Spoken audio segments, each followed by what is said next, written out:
भाग 1। डोपामाइन और इसकी भूमिका।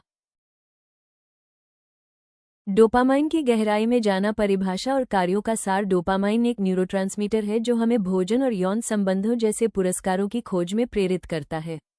ये हमारे कार्यों को रोमांचक परिणामों की ओर अग्रसर करता है और जीवन और प्रजनन में एक महत्वपूर्ण भूमिका निभाता है।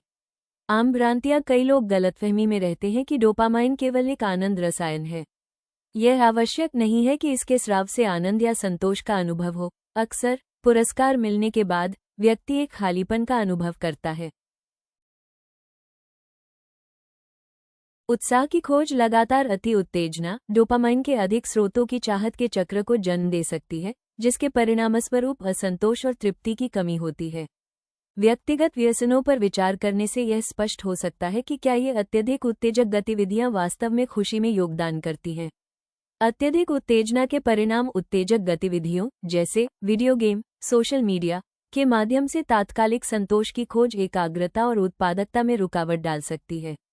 इसके परिणामस्वरूप अक्सर महत्वपूर्ण कार्यों या परियोजनाओं को पूरा करने में विलंब होता है।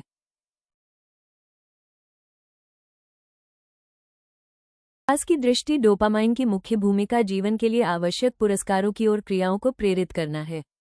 हालांकि आज के समाज में ये प्रक्रिया में बदलाव किया गया है, जिसके फलस्वरूप महत्वपूर्ण अप्रत्याशित परिणाम उभरकर सामने आए हैं। कार्यवाही के चरण। इन प्रश्नों के उत्तर देकर अपने आचरण पर ध्यान दें। आप किस चीज के प्रति आकर्षित हैं?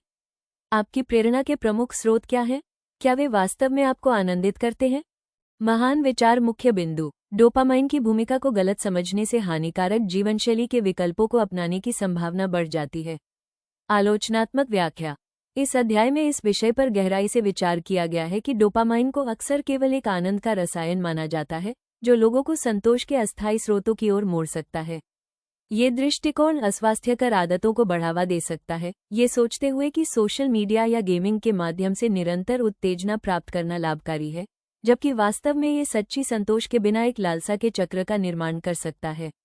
माइकल लेविन और रॉबर्ट सैपोल्स्की उन विद्वानों में से हैं जो डोपामाइन के एकतरफा दृष्टिकोण को चुनौती देते हैं और एक अधिक गहन समझ की वकालत करते हैं, जो विलंबित संतोष और जीवन में गहरी संतोष की महत्ता को उजागर करती है। पाठकों को म्यूरिस की व्याख्या का गंभीरता से मूल्यांकन करना चाहिए और यह विचार करना चाहिए कि क्या उनकी गतिविधियां दीर्घकालिक खुशी के अनुरूप हैं।